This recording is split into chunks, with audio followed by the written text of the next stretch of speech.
I want to thank everyone for joining us today. We have a nice wide representation from all of our schools across Miami-Dade. I want to, so thank you for joining us. My name is Soley Gonzalez. I am actually a proud alumni of Miami-Dade County Public Schools, and I am a current director of corporate relations at NAF. And I'm super excited to provide you guys the opportunity. I'm super excited to provide you guys the opportunity of participating in a panel on women in the sports business, featuring the Miami Heat. But right before we get started, I do want to go over a little bit of housekeeping rules and reminders for everyone that's on the call. Just out of courtesy, if you guys want to please keep your Zoom cameras on. I'd love to take a screenshot of the entire group towards the end of the session, so please don't sign off. Make sure your audio is set to mute. The panelists will be speaking throughout the entire Zoom call. There will be an opportunity for some students to ask questions, those that have sent your questions in. And if I ask you to ask a question, please remember to unmute when addressed. Until then, please be mindful that we are recording this entire Zoom call. So whether it's something you put in the chat or something you say and you're not on audio, we'll be able to capture that. So please be mindful of that. So I think we're just about ready to get started.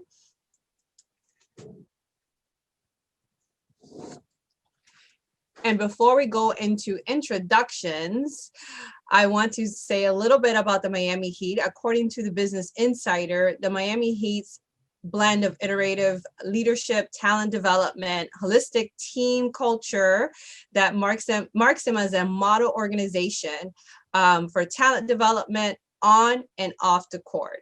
I'm really excited to introduce to everyone on the call, to two incredible panelists, and I could spend minutes and hours talking about what they do, about the Heat culture, but I think it's a lot easier if they speak for themselves, but also if you see it for yourself. So I'm going to show you guys a quick video. Give me a second here.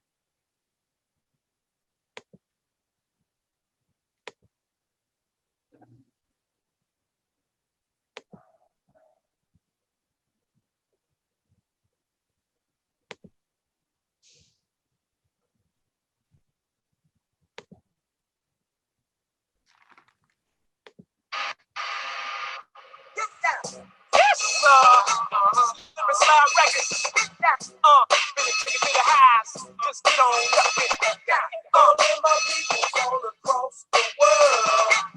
This song goes out to all the boys and girls. You want the girls to come and turn your body up, you gotta take it to the high. Yes, sir. Slip and slide, get loose. More punch than you roll the juice. And ain't nobody more jiggy than us. Stuff so rough because the head runs like wood. To the side, so they take it to the high. Too hot, we ride out.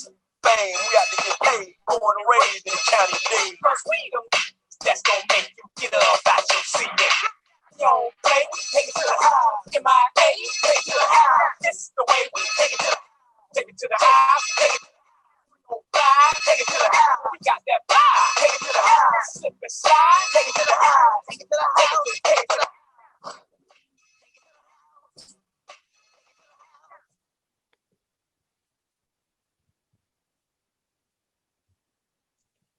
At T-Mobile, we believe you should.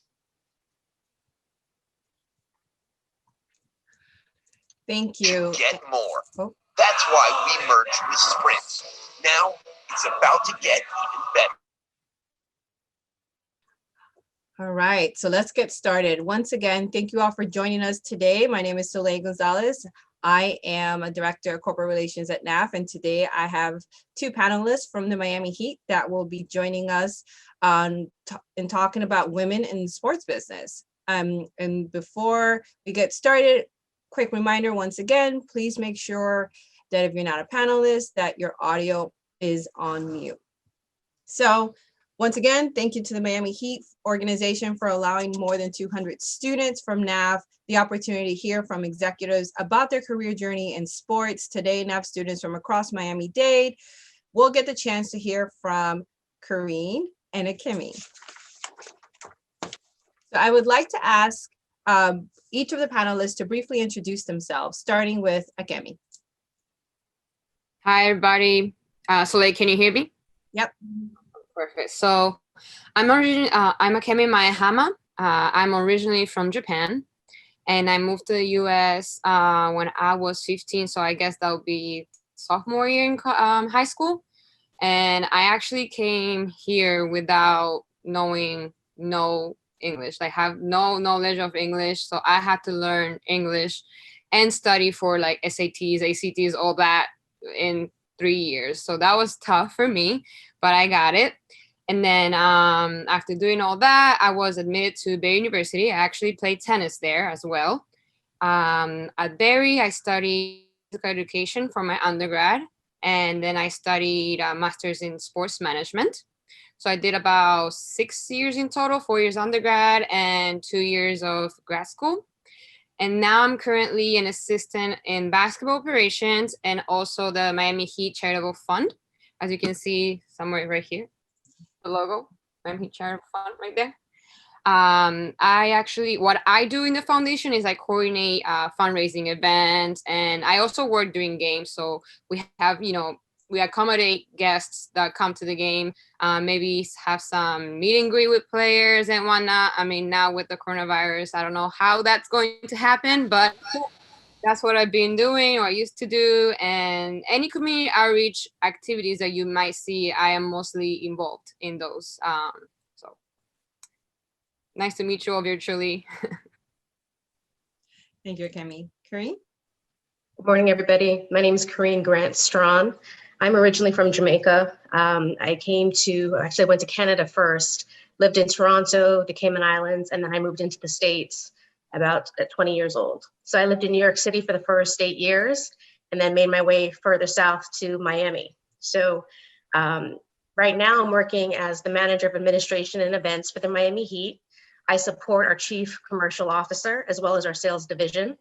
I also work very closely with Akemi and her team in terms of creating unique opportunities for our partners, our premium seat holders, our season ticket members, and anyone who really comes into the building. Oftentimes, Akemi and I are coordinating efforts when we're dealing with things like our golf tournament or anything that's reaching the community. So we work in tandem together. And that's basically what we do. Thank you, Carene. Before we get started, I do want to ask those that are in attendance a quick poll question. So it's going to pop up on your screen if you guys want to take a few seconds and just answer it, and I will launch it. Fantastic. Share the results with you all. The question was, do you like sports? And about 91% of you on the call said that you do. So fantastic. Great to know. So let's go ahead and continue. This first question is for both Carene and Akemi, and that is, why did you choose a career in sports? Carene, I'm going to start. So a lot of people told me that I shouldn't use this phrase or term when I go to an interview and I'm applying for like a sports organization. But honestly, my reason is very simple. It's because I love sports and it's my passion. I don't think that is something wrong to say or wrong to think, because it's the truth. Like that's what you love. That's your passion. I don't think there's anything wrong with going after what you love. I mean, especially if that's what you want to do for the rest of your life. Imagine waking up every morning and saying, ooh, I love what I do. Like, do you think you will be going to be working? Like, that's not your job. You will not work a day in your life if you're doing something that you love, if you're doing something that you're passionate about.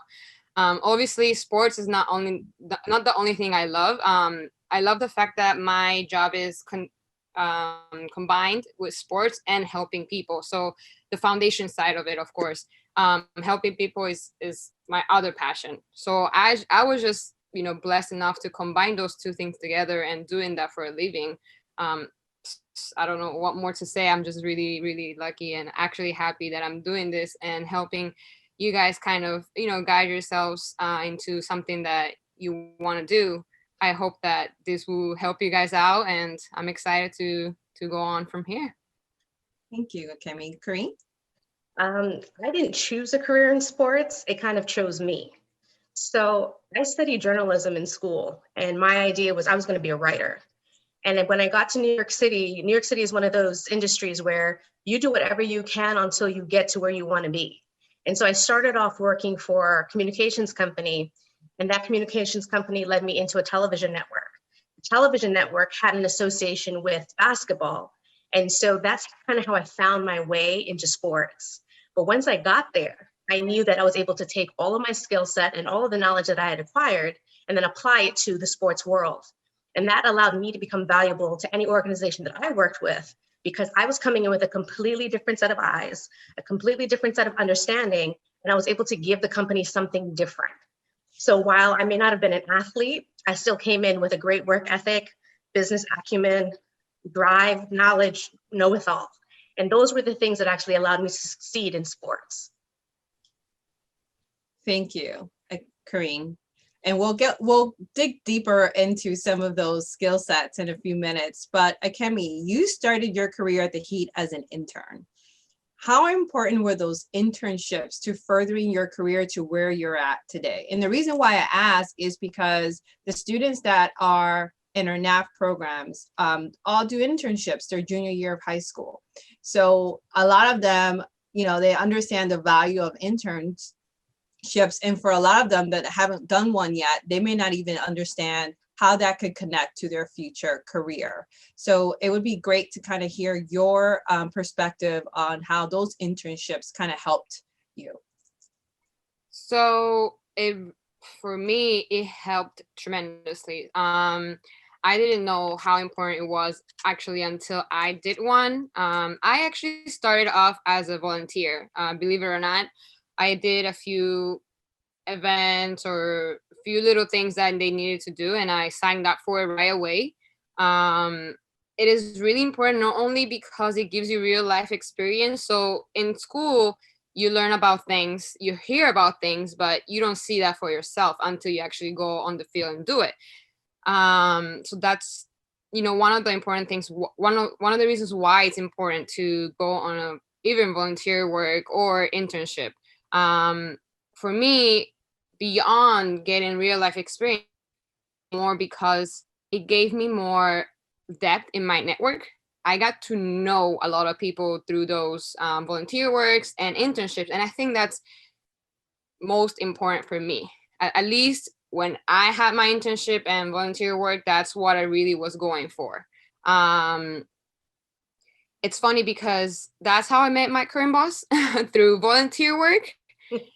And he even told me, hey, it's funny because if you were ever late on one of your volunteer shifts, I mean, I had like 10 plus volunteer shifts, imagine, if you were late for one of them, at least, I would have never thought of hiring you as an intern. So can you imagine? It's very, very important to leave a good impression during those, like, who thinks that, oh yeah, this volunteer work is going to lead me somewhere? Like, a lot of people don't even realize how important that is, but it is really important to just take everything seriously when you're going out there, because that's your brand. Like, people talk, and people, you might not notice, but the world is very small, especially in sports. Everybody knows everybody. I know people from the Dolphins and the Marlins, but I work in the Heat. So you never know. You come to me, I will try to help you out, but if you don't do yourself a favor and somebody else from the other organization asks me, hey, do you know this person? You want to make sure you leave a good impression to those people. So don't burn bridges. It's very important. Thank you, Akemi. Carene, do you have anything to add towards that internship question? Absolutely.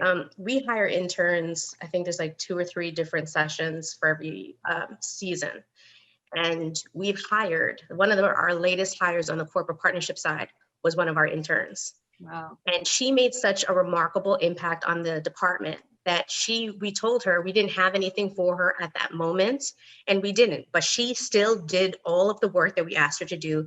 She did it with excellence. She came prepared. She went above and beyond the other people that were in her season. And so she went to Atlanta for 3 months, I believe. And as soon as we had a spot, we called her and we asked her to come back. So she's now a full-time employee because of the seeds that she sowed as an intern.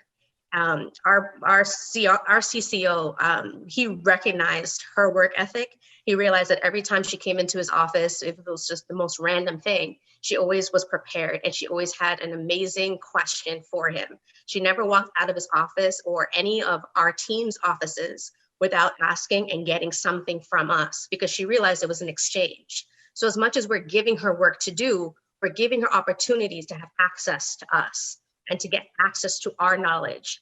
And she took advantage of that. And so anyone who's going into an internship should go into it the mindset that, okay, it may not be paid, it may not be what you think it should be, but you have an opportunity that if you apply yourself accordingly, you will reap a benefit from it, one way or the other. It may not be a job, but like Akemi said, it may be a referral. It may be a word that somebody speaks on your behalf that you're not even in the room. So just be mindful of that what what you're doing now, although it may seem like it's nothing, it really does have an impact in terms of your future. That is so critical, I think, and important. And I heard a couple of gold nuggets in Akemi's response and also in yours, the importance of networking and leveraging those relationships, because oftentimes you don't get access to people in sports. So when you do have that door open for you and you're able to walk in, knock on those doors and ask those important questions, even if there isn't an opportunity in that moment, that could lead to opportunities after you graduate from college. It could lead to opportunities while you're in college. If not with that organization, it could be a lateral opportunity at a different organization. To both of your points, the importance of just because it's an internship doesn't mean you're not going to perform well, you're not going to arrive on time, you're not going to be taking in, having drive and taking initiatives on projects, and that people are not looking and they're not watching. Even if it is to file or grab coffee, they're watching how you're doing it. Even if they don't say anything, they're watching. And the minute that you need something, that's when all those things come back that they've been archiving on you. And I think that's what sets people apart, right? When it comes to interviewing for jobs, is who you know is incredibly important, right? And what you do once you've met that person is that second wave that most people don't think about. The next question I have is for you, Carene, and that is, what is the biggest misconception about a career in sports? I would say that is all glitz and glam. I mean, if you think about what it is that we're doing, you're hearing Akemi talk about the fact that she's sown hours of her own personal time into an organization or into an event. So think about that when you're getting paid to do this particular job and how much more you have to give. So the product on the court or in the ring or on the field may not be performing in a way in which leadership or your ownership may want it to be, but you still have to be operating at 110%. You are going to have late nights or early mornings or both. You will have clients or partners and people that you may not necessarily agree with or even like, but you still have to have that pleasant acumen about yourself. You still have to, be a person that can be at the front lines. You basically are on a lot of the time, even if you're behind the scenes. And I think that that's one of the things that the Heat pride themselves on, is that whether we're in the marketplace or we're at an event or we're at a nonprofit event or we're in the hospitals, what you see is what you get. So we're going to be coming in with our authenticity, our most authentic selves, which is that we love our community, we love what we do, and you're seeing that in every area. And that is probably the hardest part of working in sports, because you are on, you love what you do, you're engaged, you want to be a part of something that's bigger than yourself. And a lot of the times people think that it's just, what the players are doing, or winning a championship, or the glitz and the glam of it. And there's so much more work and so much more effort that is really behind the scenes and that is required of somebody who's working in sports. Thank you. That's a great answer. this next question is for both of you, and that is, based on what you just said, it seems like you've been supported by incredible mentors and people along your career path. How do you surround yourself with the right people that provide good advice, whether it's personal or professional, especially if you're like the first one to go to college, or you're first generation in this country to go to college, and you really don't have that type of mentorship at home?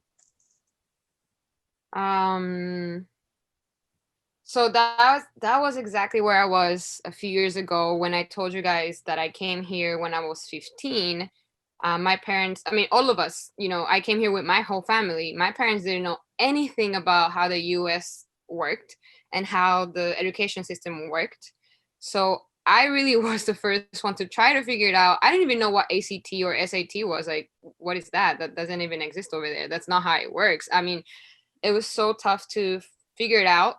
But luckily, in high school where I went, I actually went to high school in Miami-Dade County. I went to Crop. I'm not sure if any of you are from Crop right now or no Crop, but we had like counselors, not just the school counselors that you usually have to choose like classes.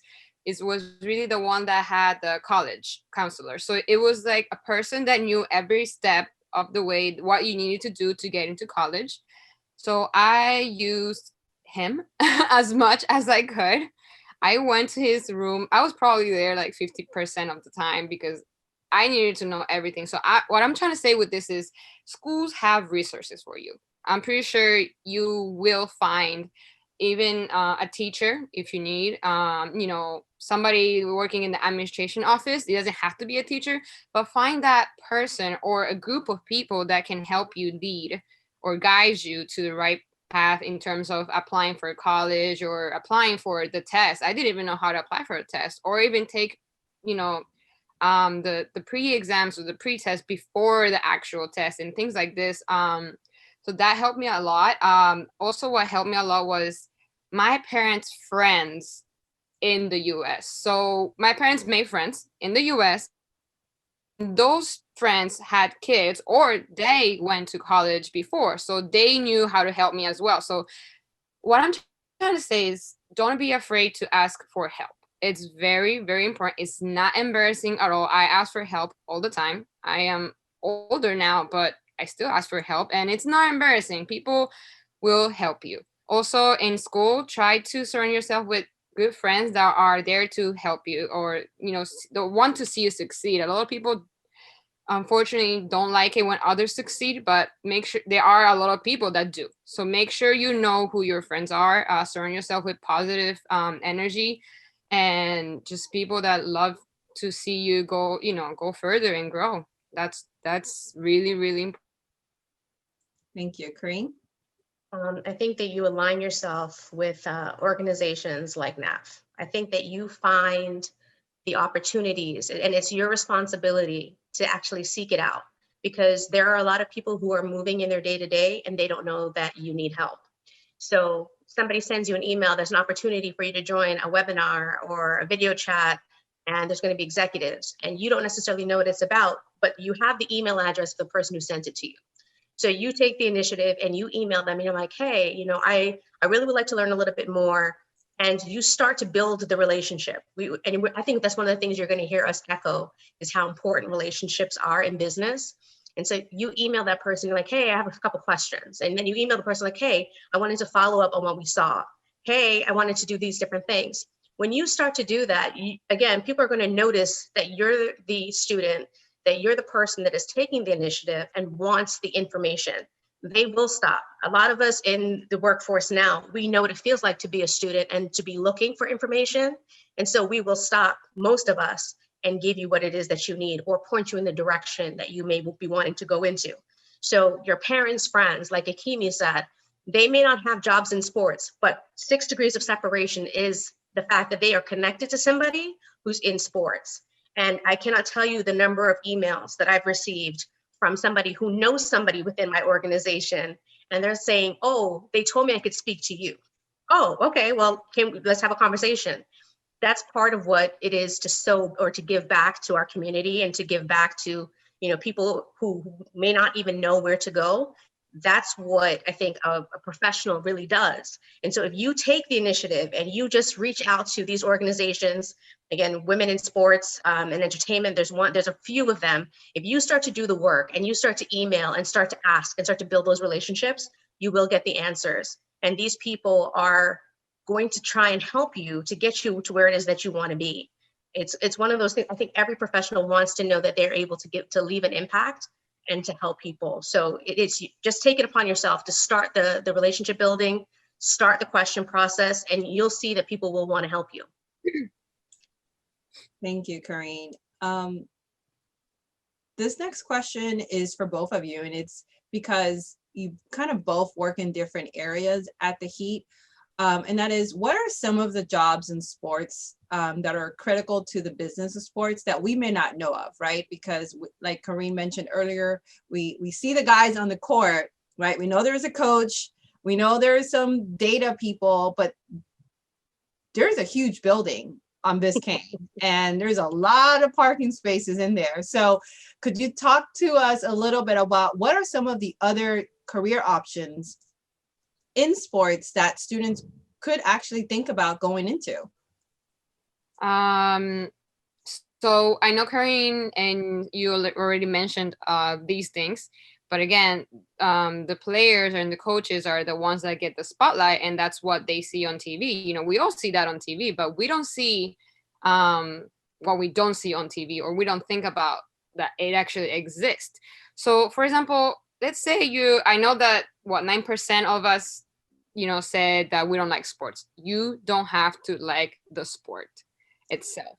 You can still work in the sports organization. I mean, it does help to at least maybe know a little bit of basketball if you want to work in a basketball team, but it's not a necessity, as long as we're winning.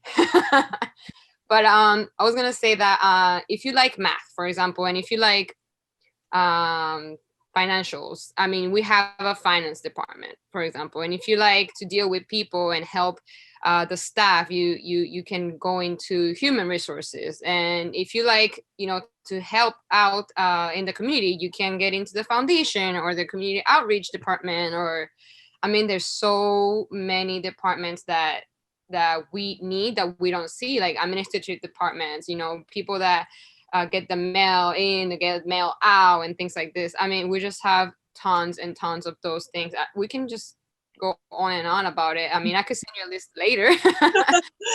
Thank you, Akemi. Carene, anything to add to that? Well, I mean, when you think about sports, you have to have a facility in which to manage or to play in that sport.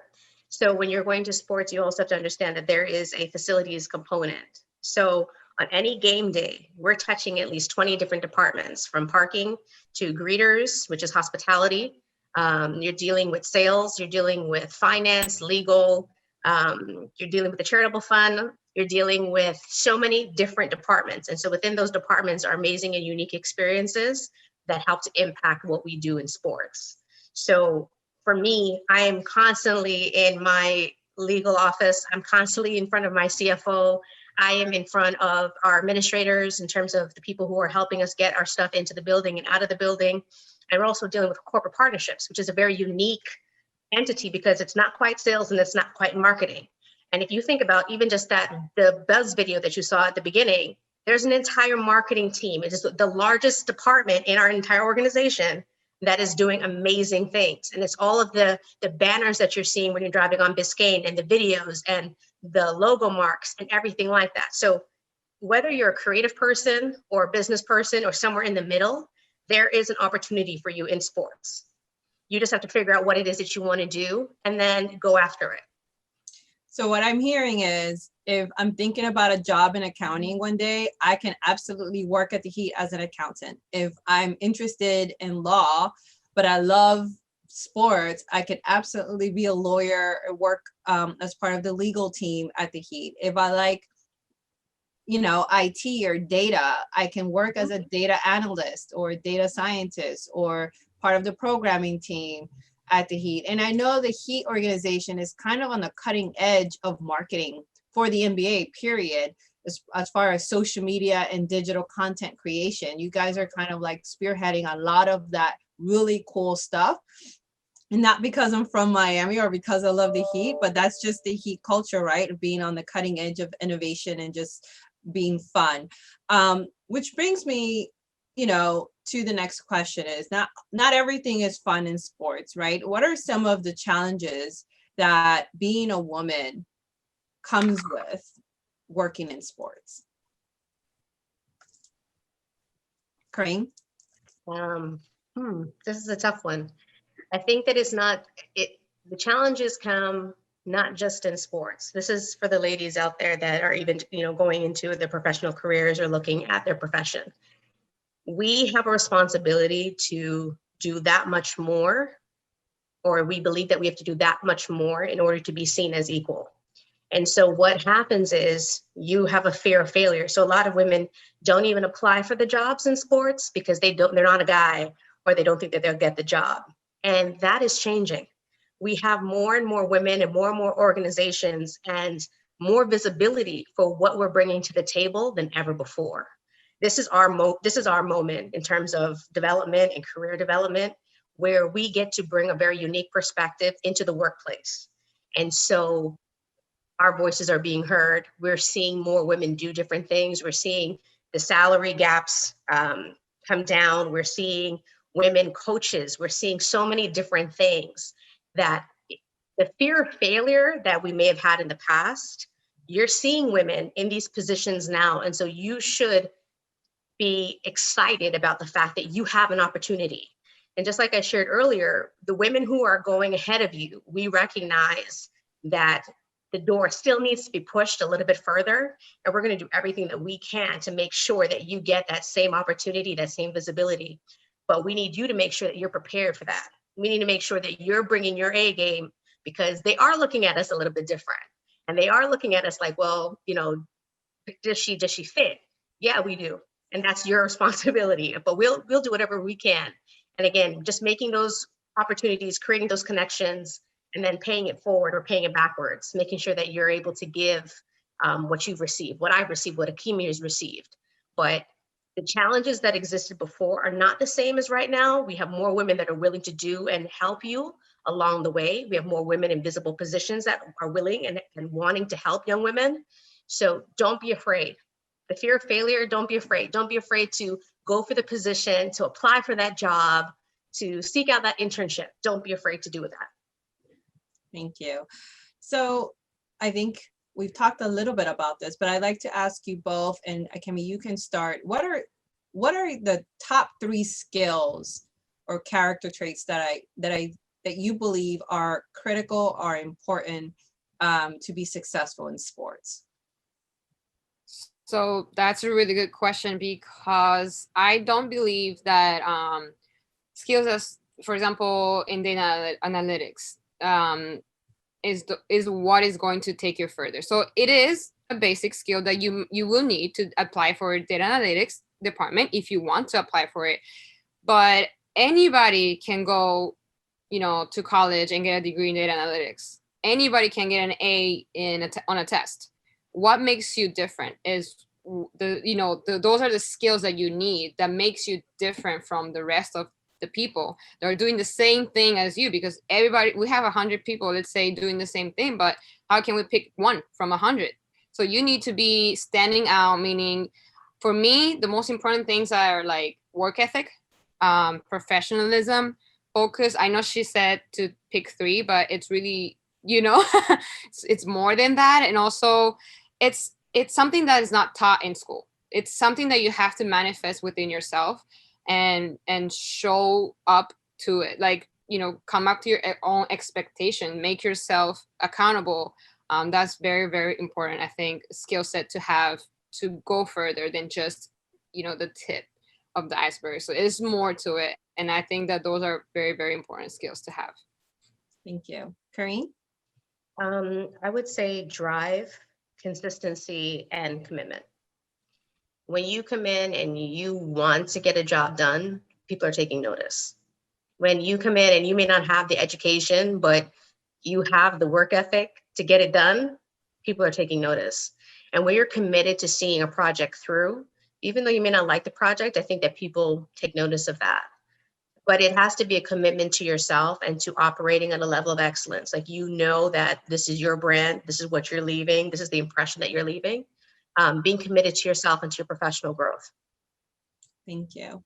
So we have some questions from students, and hopefully they're still on. So I'm going to ask Felix Palacios from Miami Sunset to unmute himself and ask his question.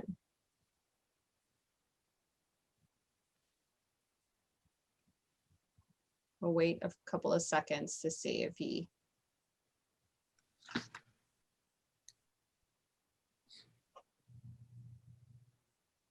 Okay, so we'll go to the next student, and that is from Emily Salmons.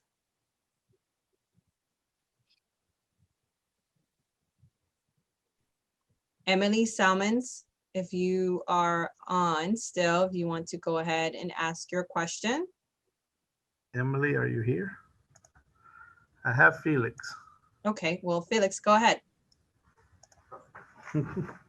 Okay, well, I was wondering, like, how your college experience, I guess I'll sit in the chair.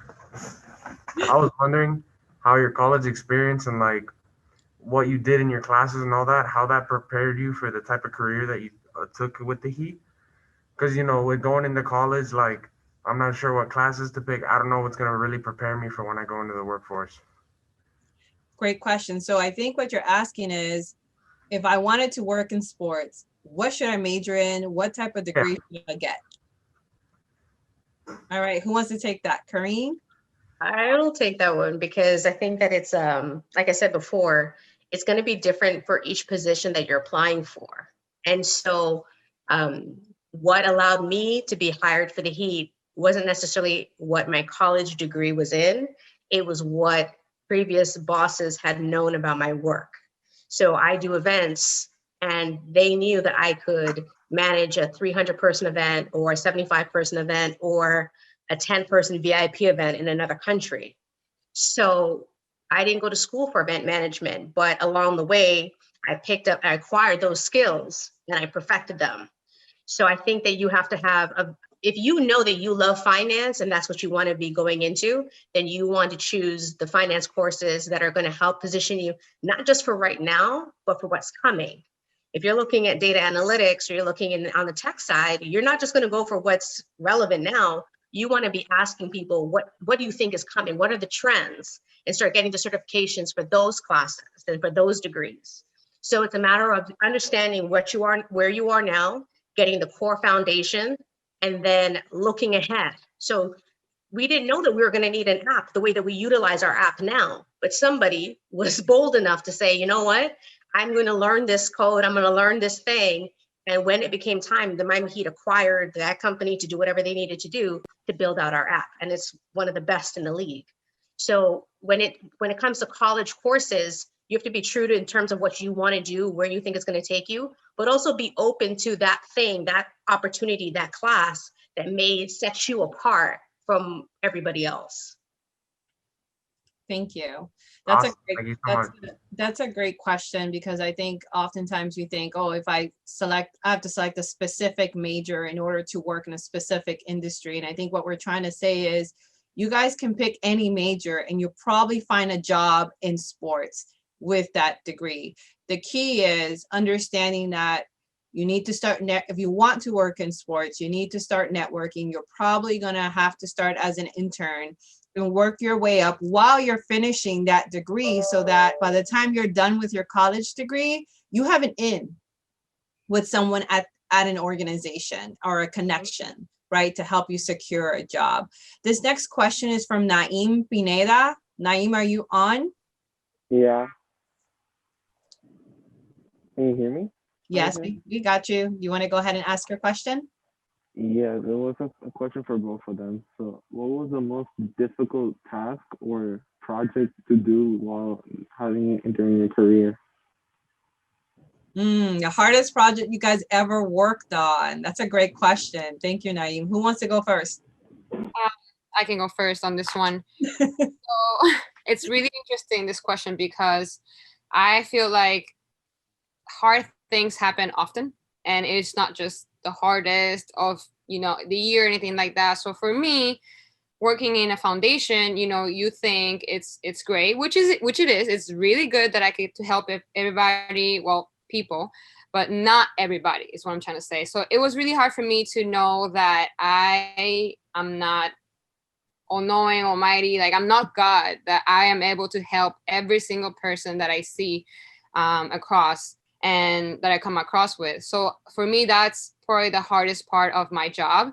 So like I know you asked for the task or the project, but honestly, we have a lot of events and projects and community outreach that we do, which is great. But for me, it is never enough. So it's never enough. One organization, two organizations, three organizations. I want to help more, which I guess in a way it keeps me toes, and it's a great thing to think that way, because then you just want to keep doing more and more and more with your job. And I think that's what you need to find. You need to find something that is going to motivate you to keep going further and not stop. Okay, I'm satisfied now. It's never, for me, it was never a satisfaction to be able to help one organization or to have a great event. You need to keep going. You need to have another great event, a better one if you can, and things like that. So for me, those are the hardest times. And I guess it's good and bad, but yeah, that's what it is. Thank you, Akemi. Carene? Yeah, I'm going to echo Akemi's statements, because one of the things that I do is I produce over 30 events for the season. So when you've had 30 years in terms of the Miami Heat, you have legacy season ticket holders, you have legacy people who've seen it from the inception. So how do you create unique opportunities over 30 years of time, or coming into the organization in the last 10 years? And then how do you make sure that you haven't repeat something? So being able to provide a service to premium seat holders, season ticket members, our corporate partners that is unique every single time, that allows them to feel the wow factor, to feel that same Miami Heat energy every single event, that is probably the most daunting task. But I think what happens is when you're able, not just the players, because sometimes our players aren't even involved in our events. When we have people coming into the building and they've never met a player before, that's one way. Or if there's something that we can do that just allows them to feel like customization, the things that we can do now in terms of with the technology that we have, those are the types of things that we're looking at in terms of how to create and to produce better events, better experiences, better opportunities. But that is definitely one of the most difficult tasks for us. Thank you. And then we have a question from a teacher. So Mr. Williams.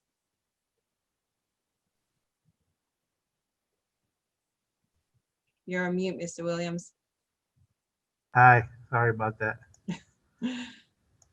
Hi, how are you? Thank you for doing this, and thank you for answering the questions that we had. I actually wrote down those questions, and I'm trying to remember which one, but I will tell you. So my question was, do you provide internship opportunities for high school students looking to get into your field of work?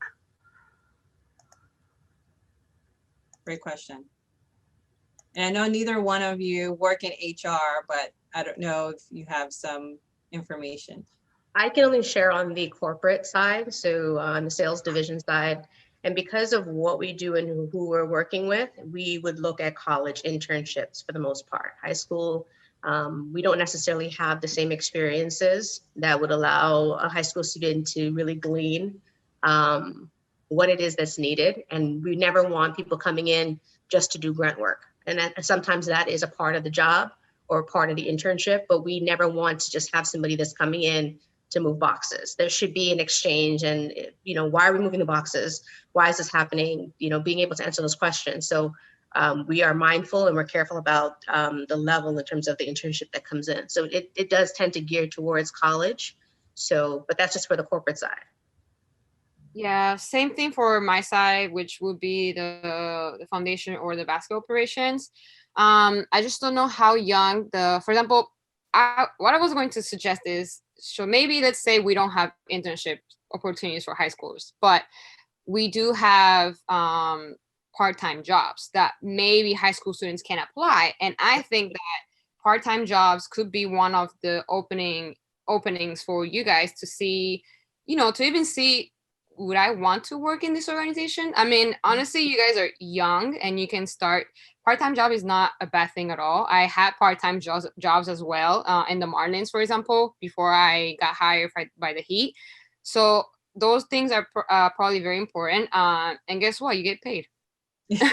Yeah, the great thing is that the internships in Miami, due to the Children's Trust and some of our partners here in the city, their generous donations, students do get paid for the internships. But I think one of the key things to remember is, even if you cannot do a high school internship at an organization like the Heat, leveraging these opportunities where you can connect with executives and staying in touch. One day you can send, when you are in college looking for that internship, you can send an email and say, hey, I participated on a Zoom call 3 years ago or 2 years ago. You may not remember me, but my name was Naim Pineda and I asked you this question. I am now in college and I need an internship.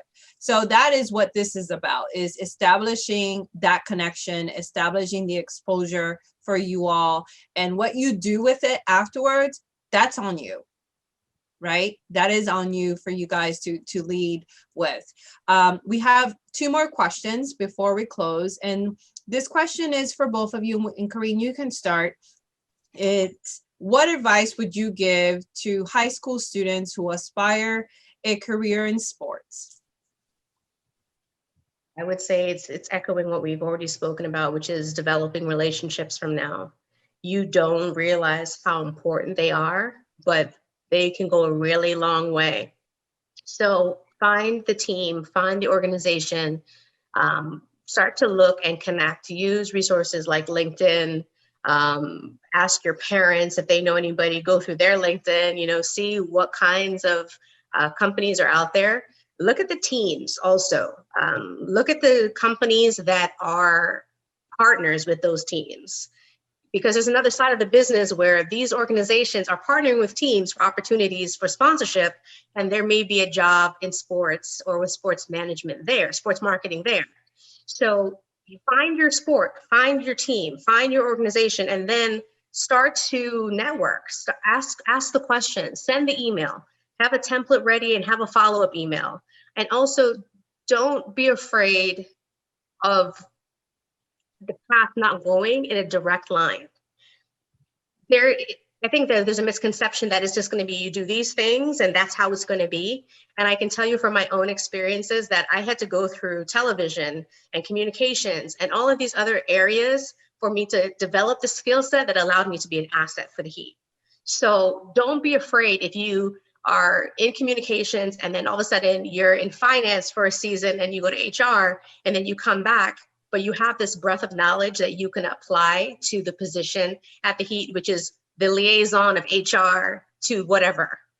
There are opportunities, so don't get distracted by the journey. Just stay focused and be consistent, be committed for your journey, and you'll see that you will see some rewards along the way that will allow you to be successful in sports. Thank you, Carene. I think that's so important to think about, is having a diverse portfolio of experiences, because then you really become a value add. And to Akemi's earlier point, you become unique in a sense, because how many folks can say they've worked in communications, they worked in finance, they worked in HR, and now I can bring all of those learnings to your organization. That makes you unique, that makes you a value add, and that makes you a powerful tool, right, to have. Akemi, anything you'd like to add? What Carene said is exactly what I was thinking also. You never know. What I would just add is, you never know who you're going to meet where. So just always pose yourself professionally.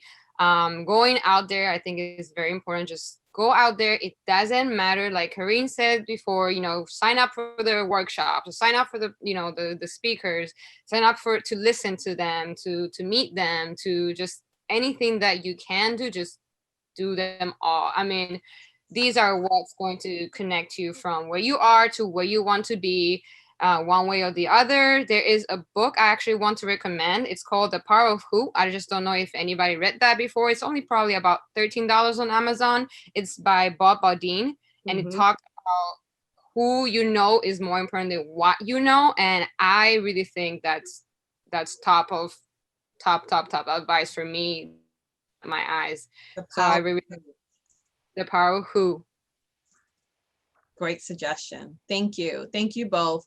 I want to thank the Miami Heat organization once again. Carene, Akemi, thank you for joining us. Thank you to all the students for being patient with us this morning and joining us from their homes, from their classrooms, in this new virtual world that we find ourselves in.